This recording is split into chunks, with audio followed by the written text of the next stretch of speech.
உங்களுக்கு ஒரு சந்தேகம் இருக்குது, ஒரு வழக்கில் ஒருத்தர் மேலே இருக்குன்னா சம்மன் அனுப்பி அவங்கள கூப்பிடலாம். இல்லையா அந்த நபர் மேலே ஒரு கம்ப்ளைண்ட் யார் ரைஸ் பண்ணுறாங்கன்ற ப்ராப்பரான கம்ப்ளைண்ட் எடுத்து அந்த கம்ப்ளைண்டின் பேரில் இவங்க கோர்ட்டில் அனுமதி வாங்கி எஃப்ஐஆர் போட்டு கூட கூப்பிடலாம். மேலதிகாரிகள் சொன்னனால தான் நாங்கள் செஞ்சோம் அப்படிங்கிற ஒரு விஷயத்த சொல்கிறாங்க. மேலதிகாரிகள் சொன்னால் என்ன வேணா இவங்க செஞ்சிருவாங்களா? யாருக்குமே உயிர் எடுக்கிற அதிகாரம் கிடையாது. இது ஜனநாயக நாடு. ஐயான்ற வார்த்தையை என்னைக்கு காவல்துறையிலேருந்து எடுக்கிறாங்களோ அன்னைக்கு தான் காவல்துறையோட மரியாதை காக்கப்படும். சரியா? இன்னமும் நிறைய காவல் நிலையங்களில் இது நடந்துக்கிட்டு தான் இருக்குது. டெம்பரரியாக ஒருத்தர் வேலைக்கு போகிறவன் சாப்பாட்டுக்காக வேலைக்கு போகிறவன் உடனே போய் ஒரு விஷயத்த செய்ய முடியாது. அப்போ அவனுக்கு யாராவது ஒருத்தர் ஒரு அதிகாரியோ இல்லை ஒரு காவல்துறையாளரோ இல்லை அந்த கோவில் சம்பந்தப்பட்ட முதன்மையான அதிகாரிகளோ யாராவது ஒருத்தர் அதில் ஈடுபட்டிருக்கணும். அப்போ அதை ஃபுல்லாக கண்டுபிடிக்க முடியல. அப்புறம் என்ன காவல்துறை? 5 பேர் இப்போ கைது செய்யப்பட்டிருக்காங்க. குற்றம் நிரூபிக்கப்பட்டால் இவங்களுக்கு என்ன தண்டனை கிடைக்கும்? ஒரு உயிரை நீங்கள் எடுத்தீங்கல்ல, அப்போ உங்கள் உயிர் போனதாலும் தெரியும் அந்த வலி என்னன்னு. அப்போ தானே உங்கள் குடும்பத்துக்கு அந்த வலி தெரியும். ஆனால் கொடுக்க மாட்டாங்க. அந்த பிள்ளைப்பூச்சிக்கு ஏதோ ஒரு உண்மை, முக்கியமான உண்மை தெரிஞ்சிருக்கணும் அந்த கோவிலை பற்றி. அந்த உண்மை வெளியில் வரக்கூடாதுன்றதுக்காகவும் வேணும்னே அவனை கொலை பண்ணணும். ஏன்னா அவங்ககிட்ட ஏதோ ஒரு உண்மை இருக்கு.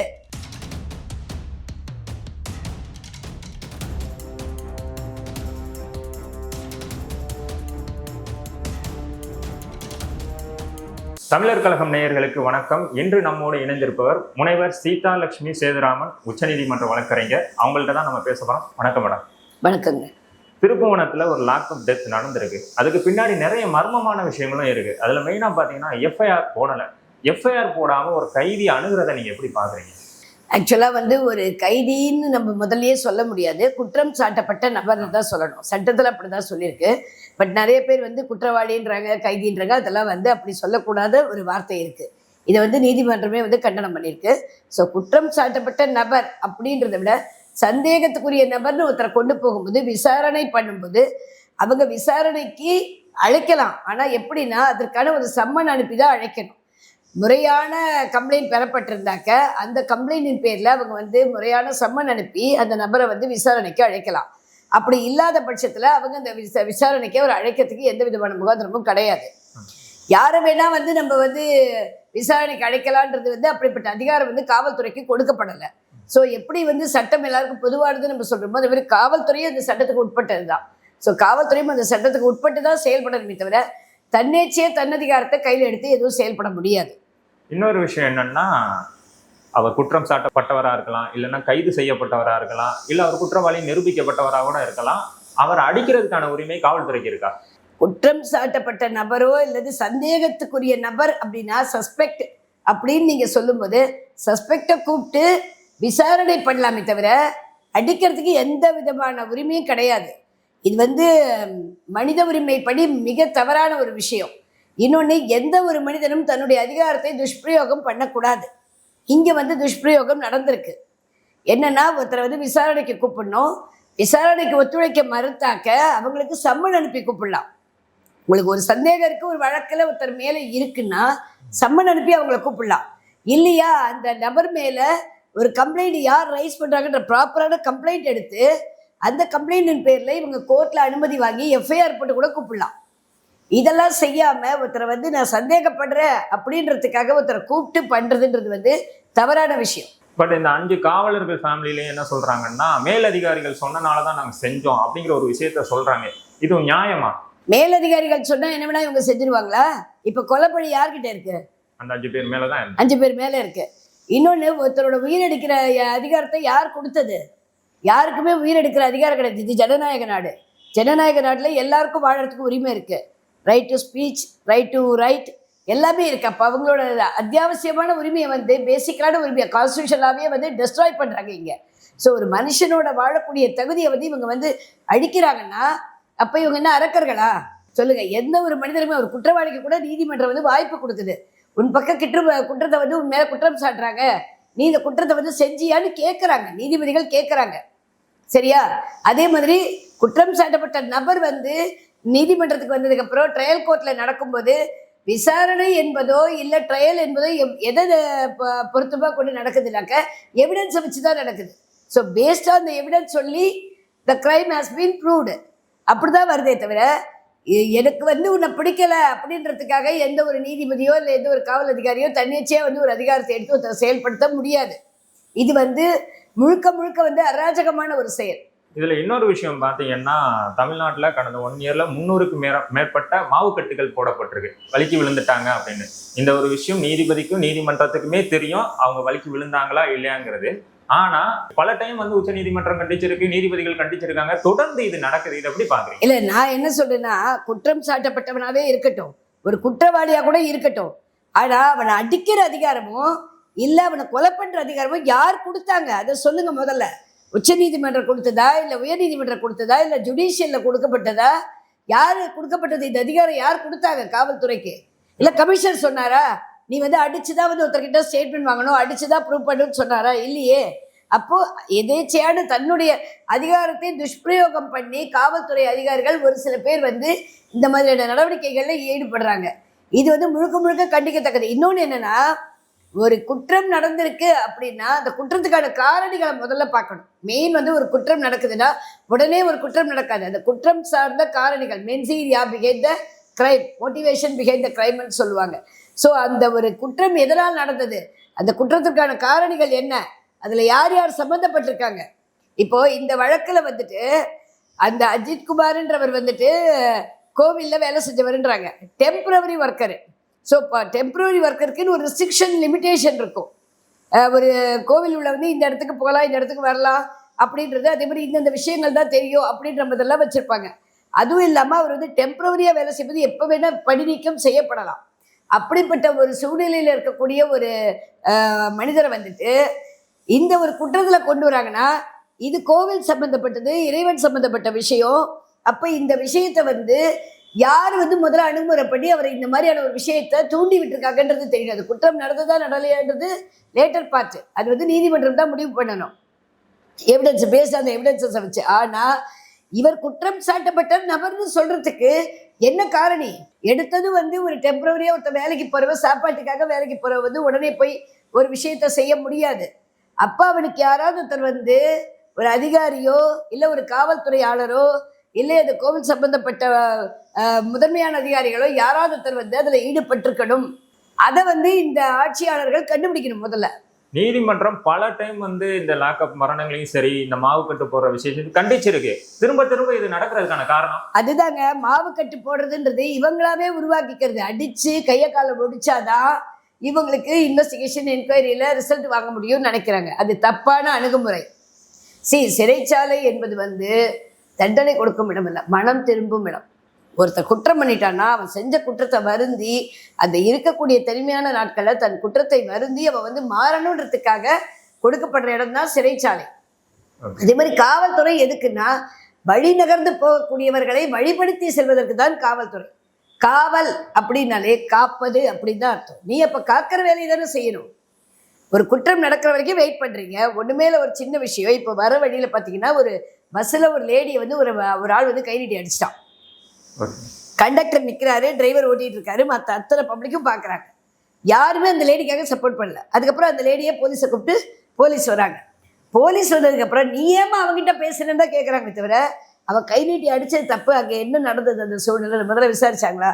ஸோ இவங்க அந்த விசாரணைன்ற வளையத்துக்கே போக மாட்டேங்கிறாங்க, இவங்களே முடிவு பண்ணிக்கிறாங்க. இப்போ என்னன்னா, நீதிமன்றத்துக்கும் தெரியும் இது வந்து தவறி விழுந்து இந்த ஒரு இது நடக்கல அப்படிங்கிற போது, தவறி விழுந்தாலும் எப்பவுமே நடக்காதுங்க. எந்த ஒரு பாத்ரூம்லையும் தவறி விடுற அளவுக்கெல்லாம் இடம் கிடையாது. காவல்துறை கொண்டு போகக்கூடிய பாத்ரூம்களை நீங்கள் பார்த்தீங்கன்னாக்க, காவல் நிலையங்களில் இருக்கக்கூடிய பாத்ரூம் ரெஸ்ட் ரூம்ஸை பார்த்தீங்கன்னா சின்ன இடமா தான் இருக்கும். அங்கே எப்படி அவன் விழுவான்? அவன் என்ன மயக்கத்திலையா இருக்கா கீழே விழுறதுக்கு? இன்னொன்று, நீதிமன்றமும் வந்து அந்த இடத்துல வந்து எவிடன்ஸை வச்சு ஒரு ஜட்ஜ்மெண்ட் கொடுப்பாங்களா, இல்லை வந்து ஒரு நீதிபதிக்கோ இல்லை வழக்கறிஞருக்கோ இது எப்படி நடந்திருக்குன்னு தெரியும். அப்படிங்கிற போது நீதிமன்றத்துக்கு தேவை எவிடன்ஸ் தானா? அதாவது நீதிமன்றத்திற்கு சாட்சிகள் தேவை நிரூபணம் பண்றதுக்குன்னு இருந்தாலும் மனு தர்மம்னு ஒண்ணு இருக்கு. அதிகாரம் என்பது கையில் எடுக்கப்பட்டது. ஒருத்த வந்து ஒரு குற்றம் பண்ணினா அப்படின்னு சொல்லலாம். ஒரு காவல் நிலையத்துல ஒரு குற்றவாளியை பிடிக்கிறாங்க ஒரு திருட்டு கேஸ்லன்னு வச்சுக்கோங்க. அந்த திருட்டு ரெக்கவரி வந்து ஒரு 50 சவரன் வச்சுக்கோங்க. 50 சவரனை காட்டுறாங்களா நீதிமன்றத்துல?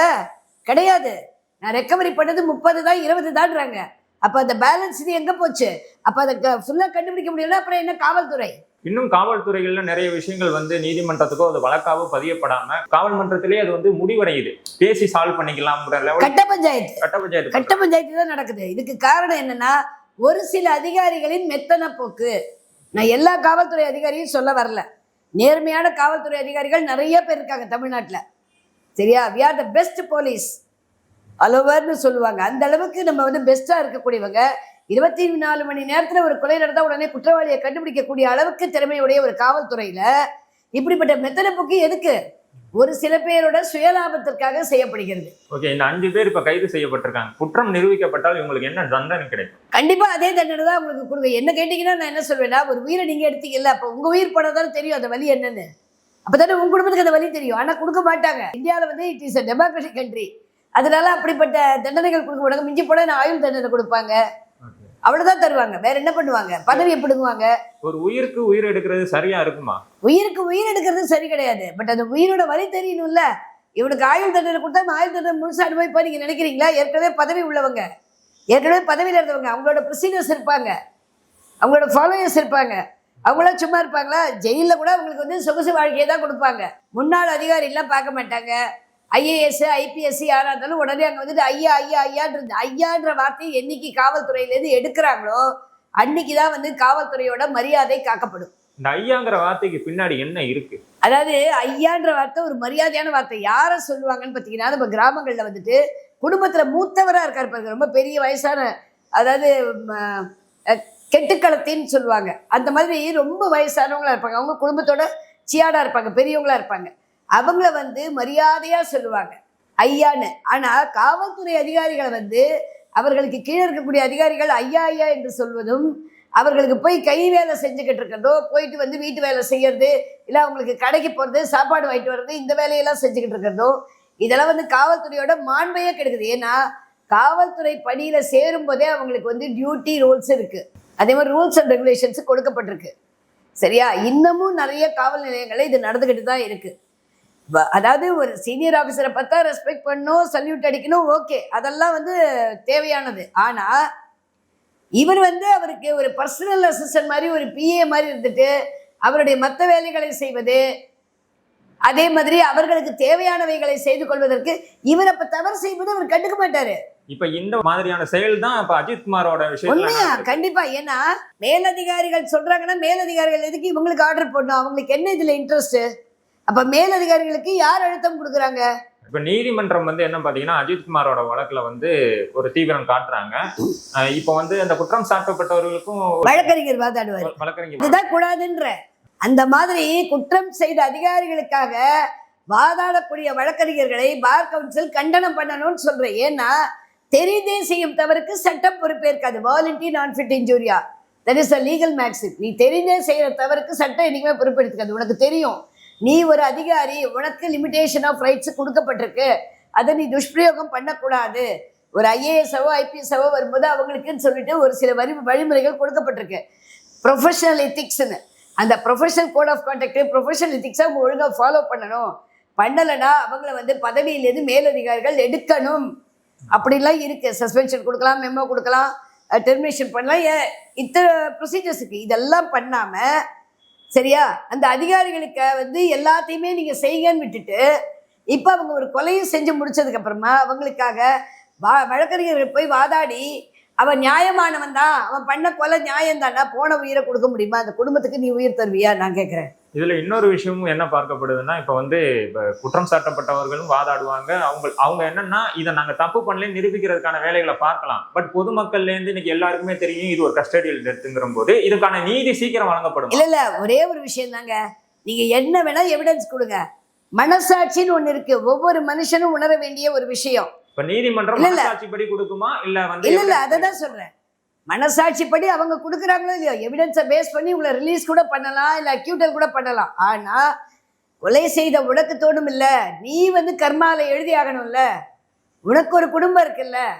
ஒருத்தங்களை கொல்ற அளவுக்கு உள்ள மனப்பக்கம் உள்ள ஒரு அந்த குற்றவாளிகள் எப்படி அதை புரிஞ்சுப்பாங்க? இல்ல அதுதான் சொல்றேன்.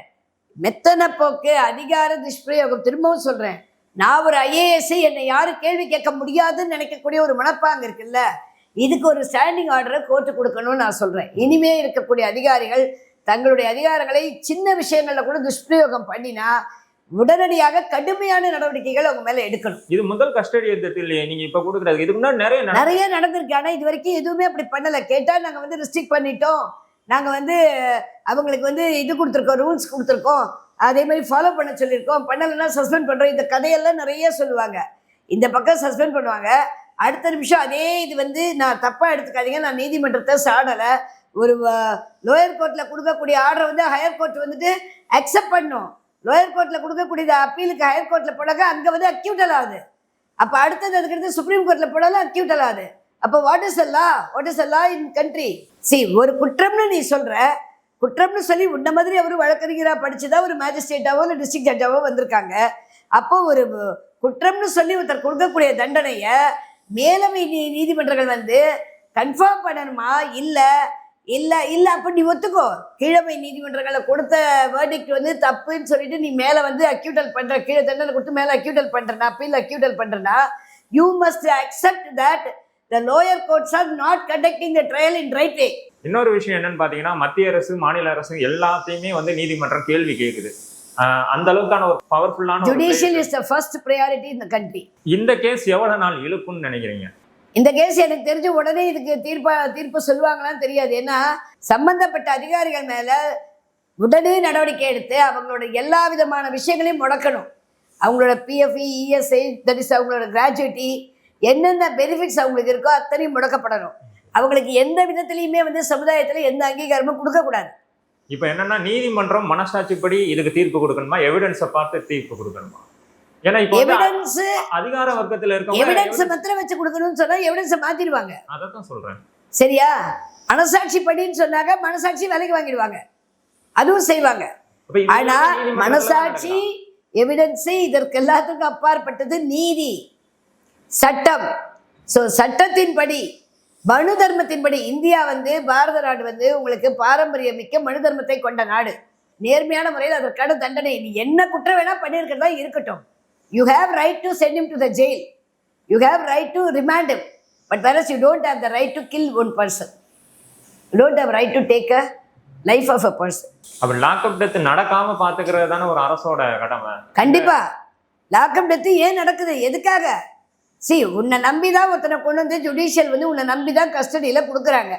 நீ அவனை ப்ரிசனில் வை, ரிமாண்டில் வை அப்படின்னு சொல்லி கொடுக்குறாங்க. அப்படி இருக்கும்போது அதை பாதுகாக்கும் தொழிலை செய்யக்கூடியவன், உனக்கு அளிக்கப்படக்கூடிய வருமானம் என்பது மக்களின் வரிப்பணத்திலிருந்து பெறக்கூடியது.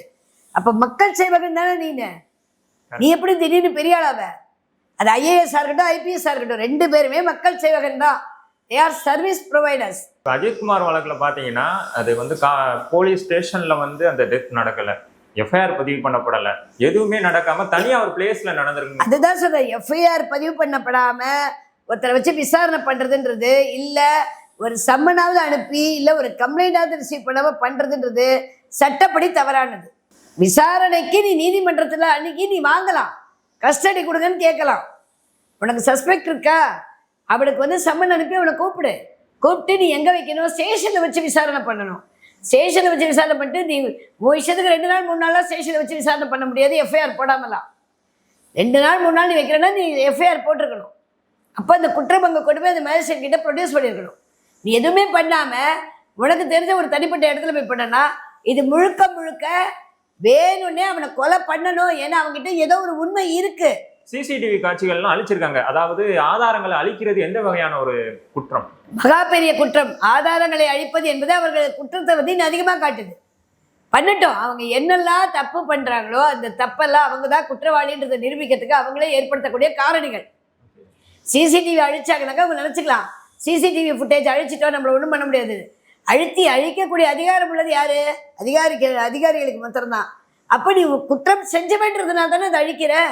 நீ குற்றம் பண்ணாதவனா நீ தைரியமா காட்டவில்லை, ஓப்பன் டிரான்ஸ்பரண்டா இருப்பில்ல கோர்ட்டுக்கு. நீ அழிச்சிருக்கா இப்ப என்ன அர்த்தம்? நீ தப்பு பண்ணிட்ட, மாட்டிடக்கூடாதுன்றதுக்காக நீ ஆதாரங்களை அழிக்கிற. கரெக்டா?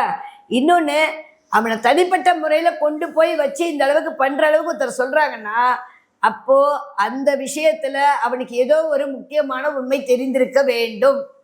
அந்த உண்மையை வந்து அவன் வெளியில போய் சொல்லிடக்கூடாது. சொல்லிட்டான்னாக்க எல்லாரோட பதவிக்கும் ஆபத்து வரும். அதனால அவனை அப்படியே முடிச்சிருங்கன்னு சொல்லியிருப்பாங்க. இதுதான் நடந்திருக்கும். சும்மா ஒரு ஆளை கொண்டு போய் கொல்லணுன்ற அவசியம் கிடையாது. இல்லை, ஒரு அதிகாரிகள், அதுவும் ஐஏஎஸ் ஐபிஎஸ் ரேங்க்ல இருக்கக்கூடிய அதிகாரிகள் வந்து ஒருத்தனை தனிப்பட்ட முறையில் அன்அஃபீஷியலாக கொண்டு போய் ஒரு இடத்துல வச்சு பண்ணுறாங்க அப்படின்னா, நீங்கள் சாதாரணமாகவே யோசிங்க. இது உண்மைதானே இது?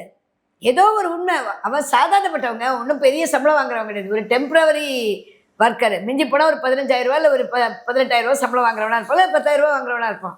கரெக்டா? அப்போது அவனை நீ கொண்டு போய் ஒரு புள்ளப்பூச்சியை வச்சு நீ கொலை பண்ணுறன்னா, அப்போ அந்த புள்ளப்பூச்சிக்கு ஏதோ ஒரு உண்மை, முக்கியமான உண்மை தெரிஞ்சிருக்கணும் அந்த கோவிலை பற்றி. கரெக்டா? அந்த உண்மை வெளியில் வரக்கூடாதுன்றதுக்காகவும், இல்லை இவன் எங்கே வெளியில் போய் எதையாவது சொல்லிடுவானோன்ற பயத்திலேயே இவன் பார்த்துட்டானே இருக்கக்கூடாது அப்படின்றதுக்காகவும் இதை செஞ்சுருப்பாங்க. இன்னைக்கு இதெல்லாம் தான் சினிமாலே காட்டுறாங்களேங்க நேரடியாகவே. ஸோ இந்த மாதிரியான லாக்அப் டெத்துன்றது தவிர்க்கப்படக்கூடிய ஒன்று. மாவுக்கட்டுகள் போடப்படக்கூடாது. மாவுக்கட்டுகள் போடுறதுன்றது முடியாது. இவங்க தாங்க கிரிமினல்ஸை உருவாக்குறாங்க. சாதாரணமாக ஒரு பிட் பாக்கெட்டில் வர்றவனா கொலை குற்றவாளியை மாற்றுறது யாருன்னா காவல் அதிகாரிகள் தான், வேறு யாருமே கிடையாது. For their own benefit they are doing it. கூண்டாஸ் கால் கிடைக்கலன்னா ரோட்டில் படுத்து தூங்குறவனெல்லாம் எழுப்பி சோப்பு கொடுத்து கழுவிக்குள் பட்டு கூண்டாஸை உள்ளே போட்டுற வேண்டியது. பிச்சைக்காரன் சோறு இல்லாமல் என்ன பண்ணுவான்? சரி பரவாயில்ல போ, உள்ளே போய் உட்காந்துக்கலாம், 3 வேளை சோறு கிடைக்குதுன்னு போயிடும். குற்றம் செய்யலைனாலும் ஒத்துக்கிட்டு போக வேண்டிய சூழ்நிலையை இவங்க உருவாக்குறாங்க. கருத்துக்களை பயந்துகிட்டதுக்கு நன்றி. வணக்கம்.